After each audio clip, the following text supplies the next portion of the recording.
میں سمجھ گیا کہ میں بہت ہی بڑی مصیبت میں پھنس گیا ہوں۔ وہ عورت باہر دیکھتے ہوئے بول رہی تھی، رات کے ایسے پہر فوڈ ٹیبل پر رکھ کر پیچھے نہیں دیکھا کرتے۔ دنیا عجیب عجیب مخلوقات سے بھری پڑی ہے، اور این ممکن ہے تمہارا خوف ہی تمہیں ایسی چیزیں دکھا رہا ہو جن کا شاید کوئی وجود ہی نہ ہو۔ اس کی باتیں میرے جسم کے اندر اترتی جا رہی تھی۔ میرا سانس پھولنے لگا تھا اور جسم کے بال کھڑے ہو گئے تھے۔ میں جانتا تھا مجھے یہاں سے اب نکلنا تھا، اس سے پہلے کہ بہت دیر ہو جاتی۔ مجھے جان چھڑانی تھی۔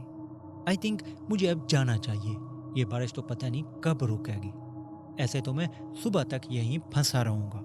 وہ تھوڑا سا مسکرائی اور پھر باہر دیکھتے ہوئے بولی، چلے جانا، تھوڑی بارش تو کم ہونے دو، ایسے تو سارے بھیگ جاؤ گے۔ اس کے چہرے کے بدلتے تاثرات میں محسوس کر رہا تھا۔ وہ جو پہلے مسکرا رہی تھی اب میرے جانے کا سن کر آہستہ آہستہ سیریس ہونے لگی۔